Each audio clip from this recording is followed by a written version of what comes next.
Good morning, everyone. Happy Monday, and welcome into Rounding the Bases Live, presented by Enterprise Bank and Trust. Hope everybody had a great weekend.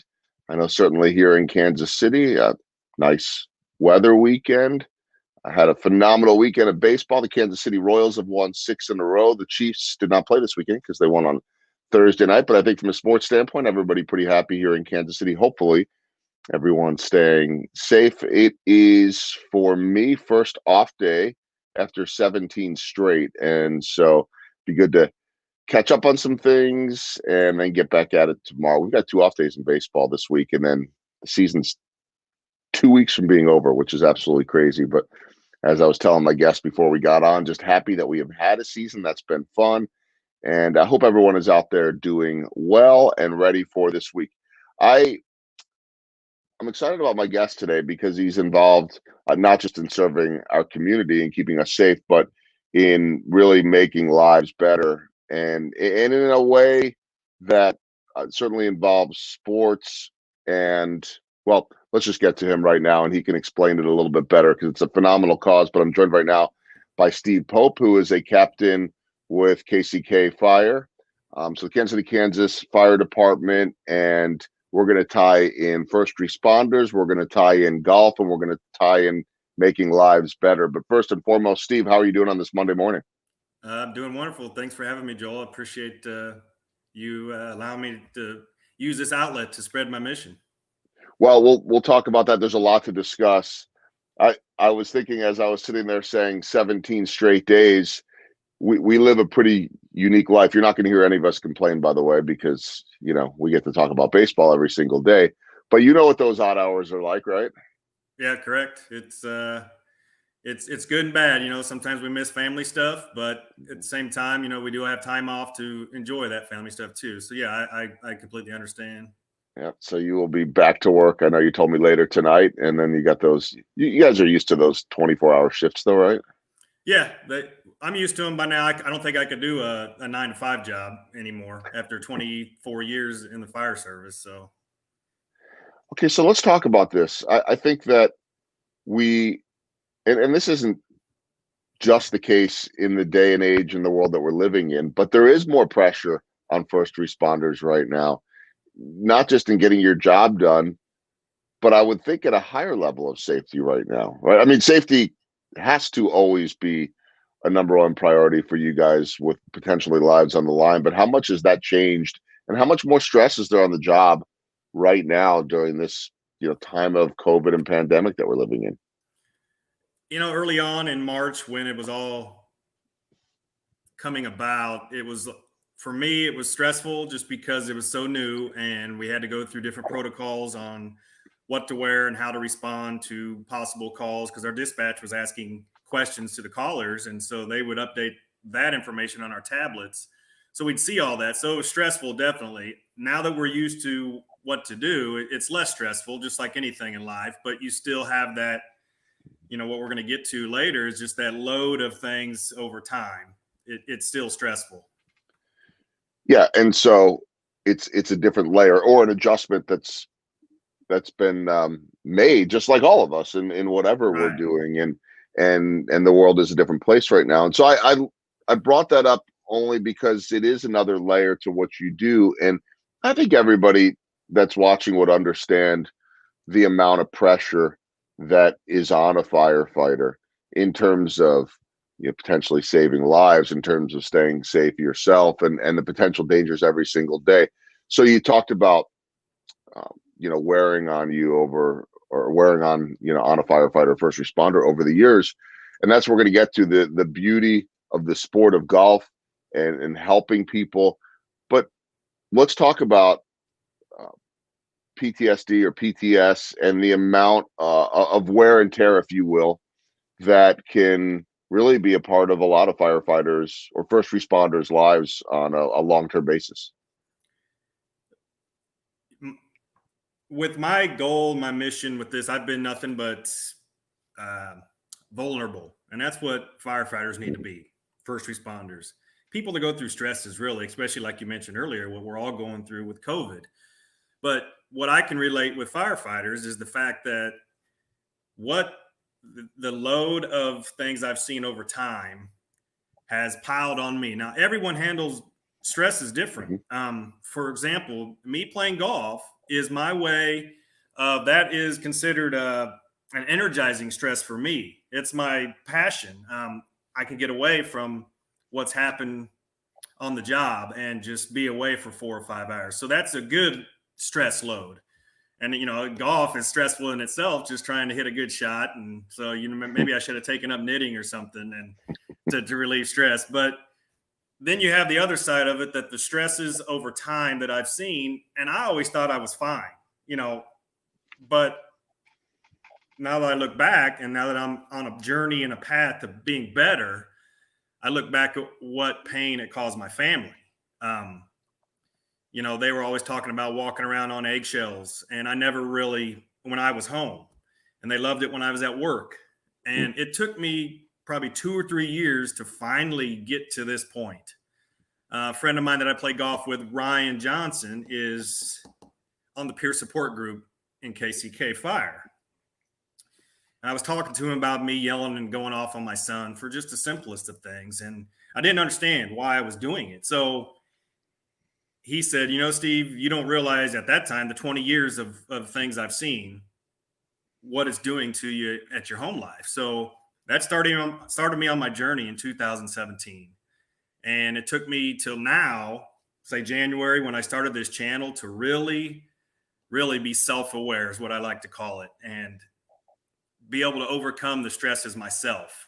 Because that's what it's about when it comes down to it, in my opinion. So that started me on the journey, started the YouTube channel, started the Instagram. I using that as an outlet for myself to heal, but to also get the word out that this is real. This is one way it affects people with what I'm talking about for me, my experiences. Some other people, become alcoholics or suicide, God forbid that happens with the stresses that we see. But I'm just trying to make people's lives better, especially with their family or their friends or things they enjoy.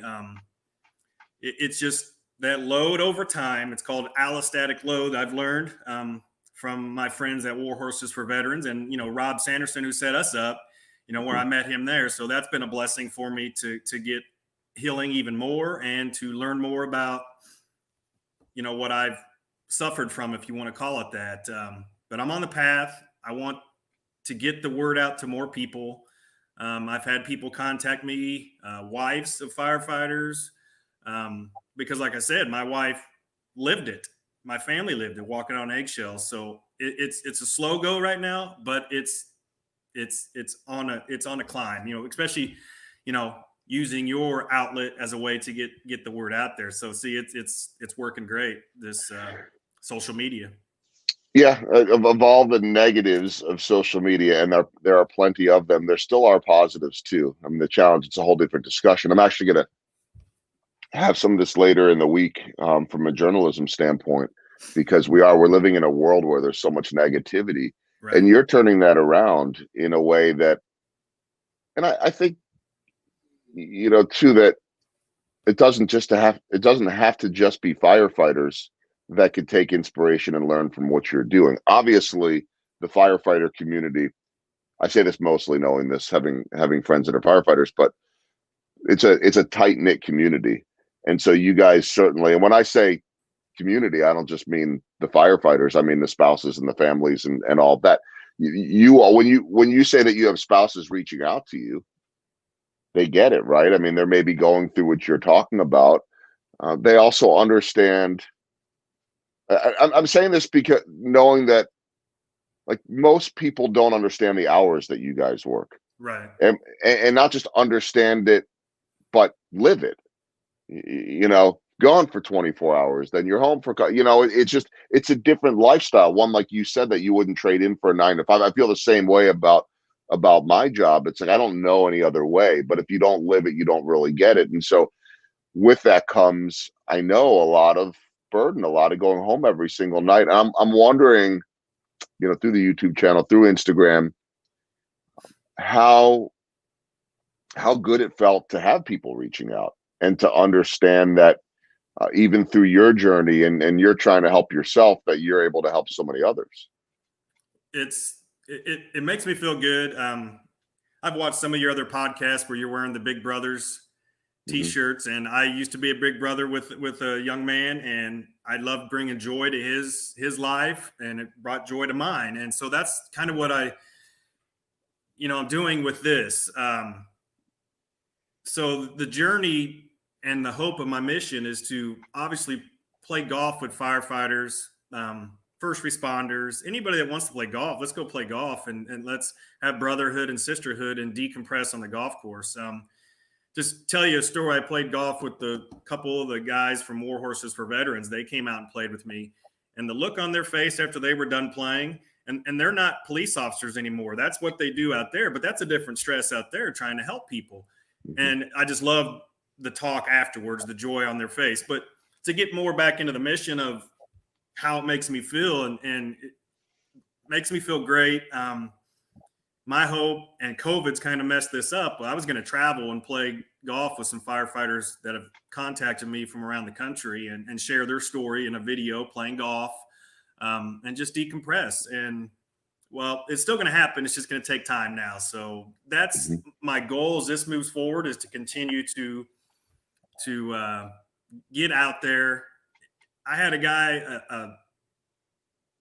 I think, comment from one of my, it's either Instagram or YouTube, I can't remember, but an Australian army nurse, all the way from Australia, comment about how real this is. And he's happy that I'm doing something like this. So yeah, it makes me feel good just to really completely answer your question, getting off on a tangent there. But the tangents are encouraged and allowed on the show, because if they're not, I'm going to be in trouble myself. But no, that's pretty powerful. When you started, and I do want to get into a bit of your story too, and depending on how far you're or how much you're willing to talk about, but did you envision, well, you couldn't have envisioned you'd be hearing from someone in Australia, but I mean, what were you thinking when you started this? Because obviously this has had some real nice outreach.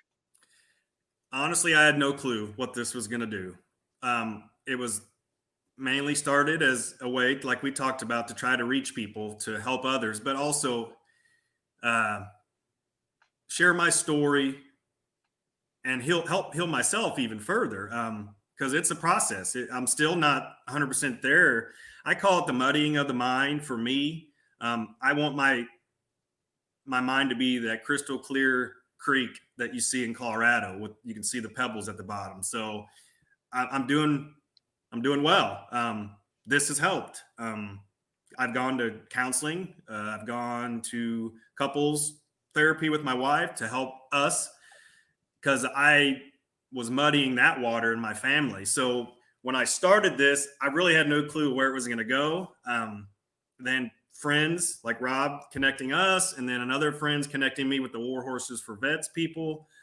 And I got some other connections coming through as well. So tomorrow I'm meeting with a golf pro here in town, and we're going to have lunch and talk about kind of what we're talking about, and seeing where he can go with me. And so as it grows, my hope is maybe some other golf courses in the area, donate tee times and allow me, when people starts to get out there more and more, allow firefighters, first responders, military. My wife's a teacher. She is stressed out with everything that's going on with this online learning.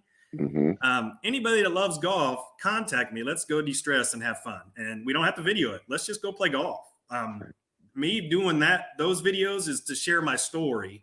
And anybody that wants to be a part of that can. I'll put you on video. So other than that, let's just go play golf and de-stress.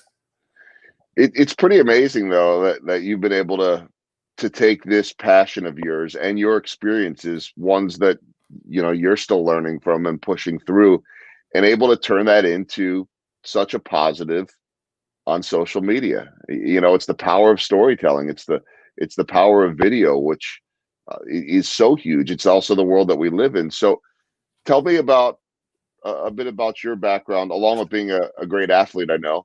And I also know that you coach golf, but how did you get to here? I mean, I don't mean to say that I'm probably making this too simplistic, because I know that it's years worth of working on the job, and I would imagine the stress. But was there a point? Was there anything you can go back and trigger? Because I'm guessing, Steve, that your story's probably not all that different than many others that are going to the firehouse. How did you get to here? I mean, you talked about starting to seek out help and working on yourself, but how did you get to that point of everybody walking on eggshells in a place that you probably never envisioned being? Well, I think back upon that, Joel, a lot. 24 years in the fire service, you didn't talk about these things 15, 20 years ago. And the crews I worked with back then were the older firefighters. You didn't talk about this. You just did your job, came back to the fire station. No matter what you saw, you really didn't talk about it. A lot of times it was, humor at the station helped you get through a lot of things. So that piling up of that, not really dealing with it and processing it properly, I think is what got me to my point. On top of that, I didn't get married till later in life. So, you kind of set in your ways, and then you have the stresses of being a father and a husband. And so I personally did not handle those stresses well. And there's things I'm not proud of where I'd yell at my family, point the finger at them. And I didn't know how to, it's the irritability issues that firefighters with repetitive exposure trauma. I had a retired KCK firefighter reach out to me because I was doing these, what I call real PTS talks, and I post them on Instagram and share them to Facebook. And he commented, he actually reached out to me. Not going to say who he is, but he brought up this repetitive exposure trauma and sent me a link. And I kind of like that, as well as calling it PTS, because that's kind of what the war horses for veterans people like to talk it. So I talk about it instead of not calling it the PTSD. So anyway, with the repetitive exposure trauma, that's kind of where firefighters are at more, because we have like compassion fatigue. Does that make sense? Mm-hmm. Mm-hmm. And we suffer from the symptoms of like the sleep disorder with our profession. That's another factor. Our injuries that we get. So just imagine with baseball players and football players in sports, the injuries they have to deal with, it ends up messing with your mind. And again, not everyone on the job deals with it the same. They might handle it better than me, but there's guys that might not handle as well as me or worse than me, and I want to reach them. So that's kind of where I got over time. And seeing what it was doing to my family, I finally hit the light bulb came on.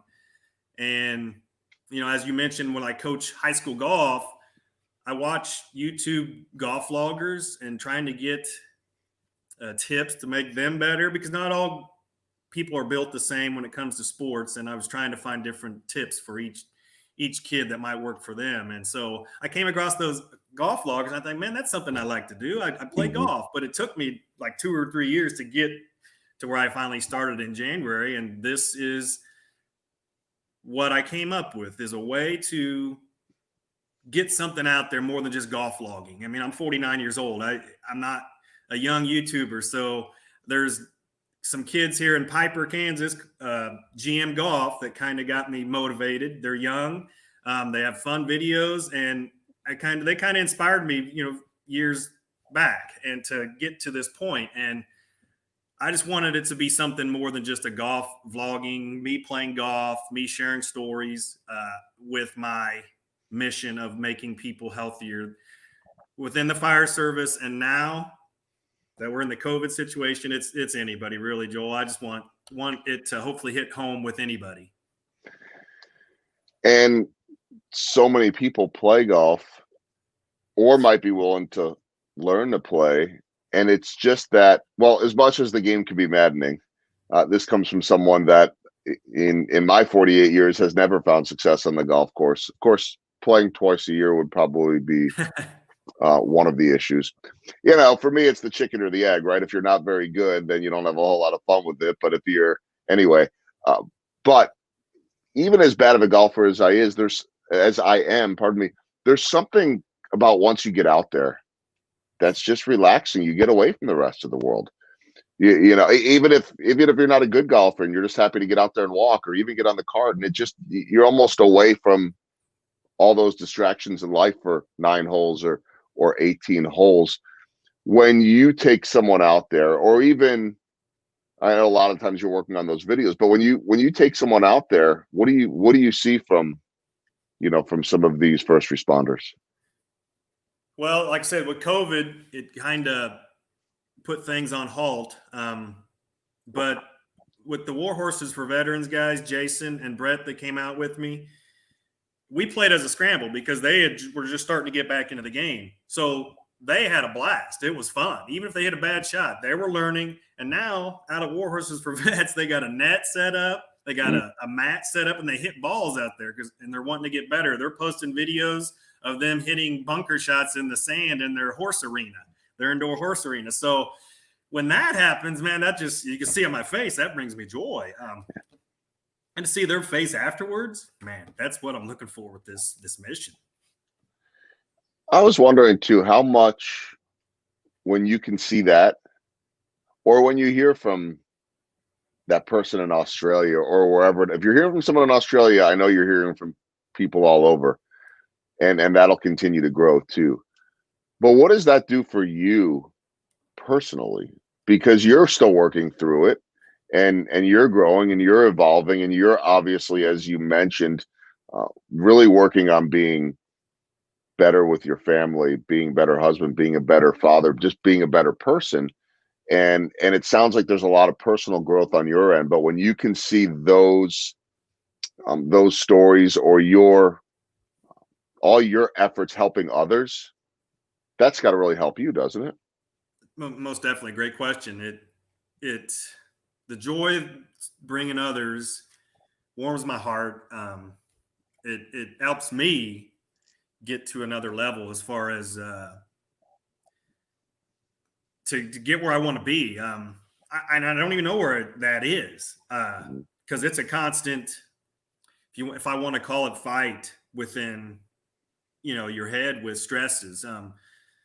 But I feel I'm probably, if I was to put a percentage on it, I'm probably 90% better than I was.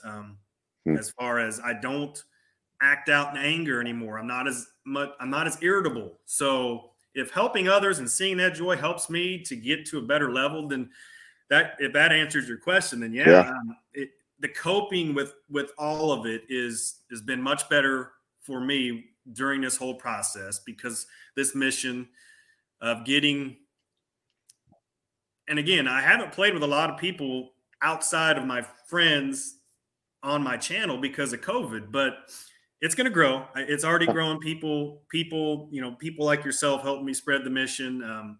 It's not a sprint; it's a marathon with this. And it's been 3 years, like I said, since I first was recognizing it from my friend Ryan, bringing it up about the load of it all. So, I never put my thumb on that to say, no, he's right. That makes sense. And I'm going to dig into it. But it took me to where I'm at now, to where my marriage was about ready to be over because she couldn't handle it anymore. And I get it. I completely understand it. I look back and see how I was. And now, was I happy when I'd yell at him? No, I felt guilty.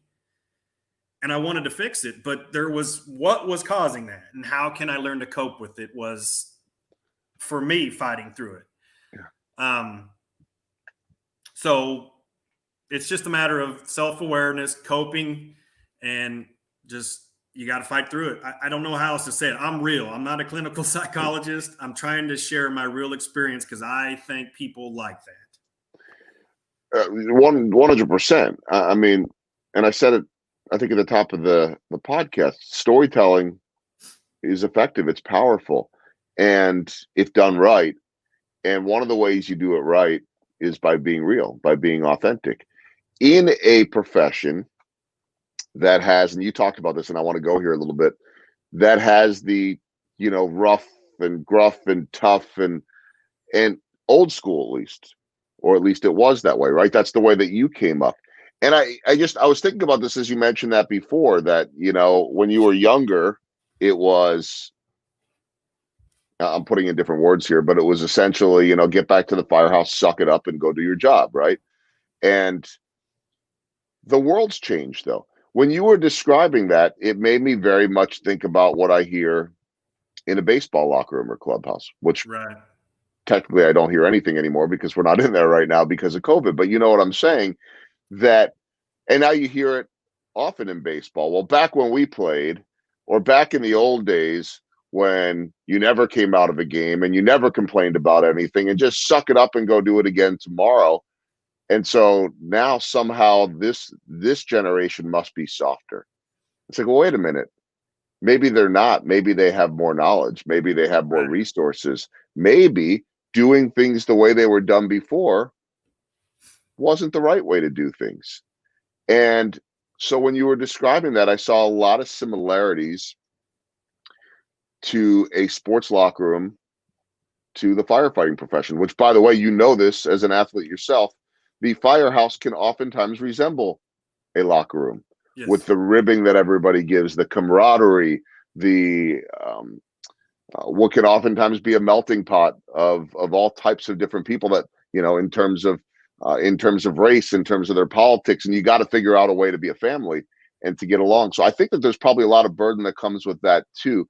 But how much are you seeing this generation change? Because I'm willing to bet, Steve, that a young firefighter coming in right now, a kid that's 22 or 23 or whatever, is totally different than when you came up in terms of the way they're wired and their needs versus I'm thinking when you came up it was here it is, kids, suck it up and go. Yeah. Now there's a lot more. Um, I can share my story as far as my station with my mission, and then I'll get back to, you know, the young guys coming on as well now. But I'm trying to let them know about the loads that could be happening to them 3, 4, 5 years on in their profession, and not let them get to the point where I was at. And again, everyone handles it different, but I at least want them to be aware. And you're right, the younger guys come on different now. I mean, when I came on 23 years ago, it was you know, you stuck to your captain's side if there was a fire, and you learned as you went. Now there's a lot more company officer training with your crews, and you are trying to teach them sooner than we did, you know, all those years ago. It's different in that regard. As far as the younger guys, it's just like you said, the world has changed. Back then, it was dominoes and stuff like that, the fire station, or cards. Now it's, you know, people bring their Xboxes or their PlayStations to pass time, and you know, the public probably don't want to hear that's what we're doing in our downtime. But hey, that's how we decompress, Yeah. and that's how we, you know, it's our house for 24 hours. So, you know, after we get our training done, we check our equipment, and you know, it's our time. Hey, decompress and do what they need to do. But so there's a little difference in that regard. Hey, I bring my own PlayStation in too at times. So when we watch movies, I've often joked that Hollywood should send us the movies so we can be the critics at fire stations and let us watch them before they're released. But anyway, that's a funny story. Well, you're going to get honest opinions is what you're going to get there, and you're not going to get anybody. This is from my experience of hanging out, you know, at firehouses just with friends. I've never been a firefighter, but you will get honest opinions there, and you will not get everybody all in agreement. So you would certainly get all that criticism and all that feedback, which would be good. But I brought that up about the young guys coming up because it's such a default, and not just in sports. I mean, in any profession. One, anytime you're saying, "Well, this is the way we've always done it," is probably a sign that you need to check yourself a little bit and say, "Okay, but does that still work now?" And so I think that we as a society have oftentimes this default of saying, especially the older generation, you know, the get off my lawn generation, if you will, of saying, you know, I'll just, you know, back when we did this, we were so much tougher at X, Y, and Z or whatever it was. And it's like, well, maybe you didn't have the same resources that we have nowadays. And right there had to have been a lot of with this PTS too, with PTS, that this buildup of having to keep it inside because that's just what you were supposed to do. And so now these young guys coming up that, well, we're still going to criticize them for being young because we're old and, you know, they're the kids, but maybe they're better off than we were. I don't know. And some of that has to do with guys like you that are willing to help them, Steve. Yeah, it with especially with the stresses of the job. I want them to be aware whenever I get a new guy that I've never met coming to the station, because we'll get a new people out of our academies usually once a year, and if they're on my shift and they get sent into my station, I'll talk to them about my mission and stuff like that, and as well as make sure they know how to do the job that day, as far as how to pull the fire hose properly, how we want to do it at my station. And, it's pretty much the same around the job, but, every captain's different. Every crew is different. So in that regard, but there's that standard that we go by. And so I just want to make sure they can do it. And some of them do it just fine, but some of them you need to guide them more. So it's just like, relating it to sports, with me coaching the girls, and the boys golf teams, it's, those younger ones that come in at freshman, you got to guide them. And I rely on my older girls and boys to help some of them. Mm-hmm. So just like, I can't do it all and see it all. I'm the type of captain that wants my crew to give me input, and I'll make the final decision because it weighs on me with that decision, but I can't see everything. So let me know, and I'll take that into account. So that's kind of how I try to treat even coaching, is use my experienced people to help me. So it's no different than what Mike Matheny does, and letting Alex Gordon and Whit Merrifield and Salvador Perez do so much of the work that you just talked about. And ultimately, yes, he's making the decision and he's the boss. But when you got those people right underneath you, whether that be your longer tenured firefighters or whether that be your seniors on the, on the golf team out there, not only does it make your job easier, but the trust that's built within there ends up making for a more effective team. It just dawned on me as we get ready to wrap up, and this was not by plan, but I'm sitting here thinking that I sort of, but not really, had back-to-back shows with firefighters. However, Friday's show, I believe that my guest last Friday would be the first to say that he is not actually a firefighter, but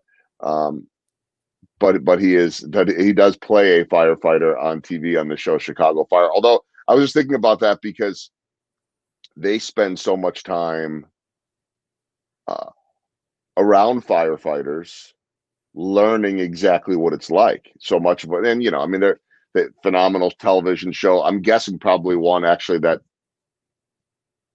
I don't know. Like for me, anytime I've watched shows about television shows, I'm too critical. Well, that's not really the way it would be. That so I'm I'm the wet blanket, and it's not a whole lot of fun. But with that said, I know that they spend so much time getting to know real firefighters and going to those firefighters to be able to kind of share, what that life is like. And then of course you got to make it ready for TV. But I don't know, just like I'm sitting there looking at you and I'm like, wait a minute, I just had Randy Flagler on last week too, even though that's not the real deal. So anyway, just did I watched it. That was a fun interview watching you guys banter back and fun. Forth. But did you say Winfield, Kansas? Yeah. Wow. Yeah. So yeah, I thought that's what I heard. Yeah, he's Winfield, grew up here in Kansas City, and gets back to Winfield every chance that he can. But I thought that was interesting. And even when I was on the set with those guys, he would point out, he goes, now that guy there is a retired firefighter. He's out here every single day, and he's a consultant on the show, and he'll be the one that tells us, no, this would happen, this wouldn't happen. Of course, I'm guessing at some point the Hollywood end of things has to come in, and right. You got to sell that romantic scene or whatever it is, right? You still have to tell a story. So, right. So sort of back-to-back firefighters. If I told him that right now, he would have been like, no, I'm not a firefighter at all. But very entertaining guy. Okay, so let's wrap things up. I told you that I'm a tangent guy, so it happens. But you never thought you'd have a YouTube channel, right?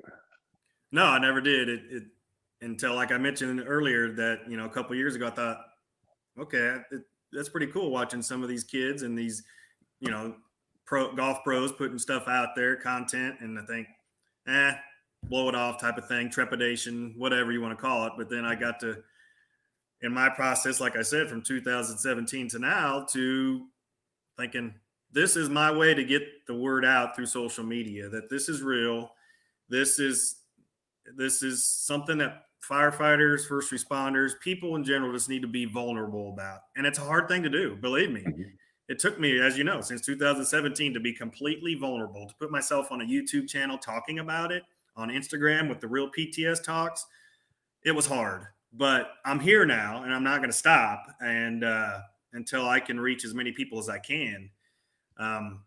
So that's the mission. That's the goal. It's hopefully it continues to grow. It goes viral, if you want to call it that. So Mhm. more people can reach out and help me get this to grow. You know, I've spent my own money on this whole process, Mhm. and I'm glad to do it because I know I'm going to help people, and I've already helped people. So not to mention myself. So if it's an investment on myself, then hey, yeah, that's worth it, as Right. well as others. So Worst case scenario, and like at the minimum, and it's much more than this, at the minimum, you spent money to invest in yourself, to better yes, yourself. If that's the only thing that comes of it, that's a heck of a victory. But as you already know, it's become much more than that. And when you talk about you won't stop till you reach everybody, that almost tells me as long as you have a passion for it and you're not burning out on it, you're not going to stop, period, because there'll always be people to help, no, I agree. unfortunately. And the burnout could come. I agree. But when I come in contact with people like you, and then who I'm going to meet tomorrow, and who else is going to come along in the future, that lets me know that this is going to be something special. So, Mhm. whether it's through golf, whether it's just talking to people through my social media. So, I mean, hey, I appreciate it, Joel, that you wanted to have me on. And, Rob Sanderson, love him to death for what he's doing with the Swell mission, the guys at War Horses for Vets, giving a plug to all them. Mhm. Because I wouldn't be here if it wasn't for them, to be honest. So, and my wife, hey, she's had to put up with the stresses that I put her Mhm. through herself. Being a teacher, coming home, she has stresses, and then dealing with a firefighter husband that was dealing with uh, what we've talked about. So, Yeah. Well, first off, I don't know your wife, but I'm assuming she's either watching or will watch later. So let's get that plug in for her. She's a saint, and yes, I say that not even knowing her, but she's a teacher. So you want to talk about an underappreciated profession. I know I'm pandering here, but I have a wife that is a speech therapist in the school system. So okay, I get it. We got two kids in virtual school and a wife in virtual school right now. So I think all of us are probably on some form of a call right now that can do some wonders to the not to internet at mention times. here. Not to mention here, right? So that's 2020, and we have to make the best of it. But I can't applaud you enough for just having the courage to do this because, as you said, and I don't care what profession you're in, to be vulnerable like that is not something that is easily done, and to be vulnerable like that in front of essentially the whole world is not easy. But I think once you take that leap and then you start finding success and a comfort level in yourself and also in front of the camera too. I mean, it's not an easy thing to do. So I think it's awesome what you're doing. I think that it's gonna has and will continue to give a lot of people hope and energy and a better path. So I'll wrap it up with a nice lighthearted question. How would you sum up your own golf game? Right now, it's pretty good. I'm right at the tee boxes I play from at Falcon Lakes, and it doesn't usually translate to other courses. But right now, I'm playing pretty good. I had a little stumble, but that's the thing about golf. It's a humbling sport. So I'm right around a scratch golfer, but I shot an 89 the other day in a competition, Ooh, and hey, it was windy. Do I want to give excuses? Hey, I just didn't play well. And it's going to make me want to work harder to get back down to where I know I can be, shooting 2 or 3, 4 over. So, um, hey, I love the game. I love trying to share it with the girls and boys that I coach, especially with anybody that wants to learn. Hey, I'm not a professional. I've won. I think I told you in our phone conversation where I won the Golf Channel Amateur Tour back in 2017 and in my flight. And so just to be able to share the competitive side of the game to try to make the girls better or whoever wants to come along that really wants to get to that point. Hey, I'll share my knowledge. Hey, I've worked at many golf courses that people have given me lessons, so I can give information. I might not be the best of it at giving it, relating it all the time, but at least I try. well, You're a good man, and I think you can accomplish probably just about anything, but saving my golf game.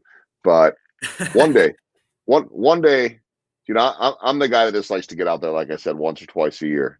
I don't think I'll ever break 100, sadly. But I'm the guy that's fun to golf with and hang out. I blame it on being left-handed, but I don't even know if that's really a fair assessment. I thought maybe I'd get better when I was gifted Alex Gordon's clubs when he decided to switch from a lefty to a righty because he decided that left-handed he wasn't having any success. So maybe I'll try being right-handed. He recently told me he's considering going back to left-handed for golf too. So, Did he want his so clubs back?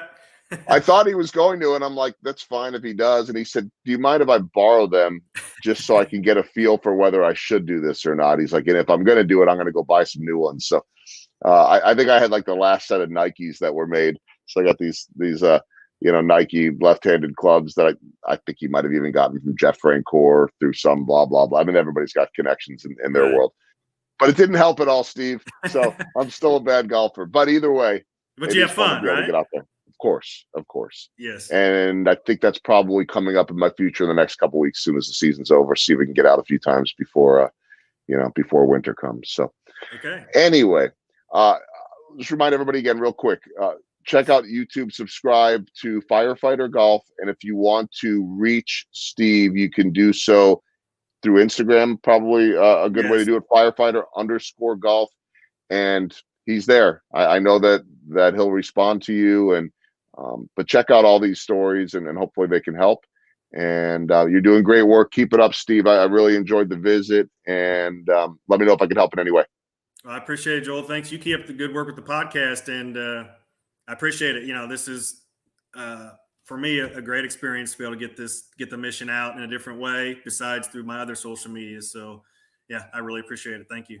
I'm happy to help. Hang tight for 1 second. Again, Firefighter Golf. So reach out to Steve Pope, Captain Steve Pope of the Kansas City, Kansas Fire Department. Stay safe out there, you, your family, and certainly all of your firefighters. And it was great to visit with Steve here on Rounding the Bases. My name is Joel Goldberg. Big thanks to Kansas City Audio Visual. They've been the one to help me set up this studio to be able to work right from home, sometimes during baseball, to doing a lot of interviews out of here earlier in the day since we don't have locker room access. So if you have audio visual needs of any size, kcav.com. And of course, my friends at Enterprise Bank and Trust, #no stopping you. Got a little bit of a sports theme this weekend. I didn't really plan this one out either, but I will tease over the next couple of days. We had Steve on today talking about firefighters and golf. Tomorrow will be Danon Hughes, the Chiefs radio analyst, former wide receiver. And then Wednesday, I just was able to secure longtime baseball player, former Boston Red Sox third baseman Kevin Youkilis. Why do I have Kevin Youkilis coming on? He actually is the owner now of a brewery in California. So very successful former baseball player turned businessman. And I really want to hear about some of those comparisons of locker rooms and teamwork and what's making a business successful. He is a world champion, was so with the Boston Red Sox. So that is going to do it for this episode of Rounding the Bases Live, presented by Enterprise Bank and Trust. #no stopping you. I'm Joel Goldberg. Have a great rest of your Monday and hope to see you.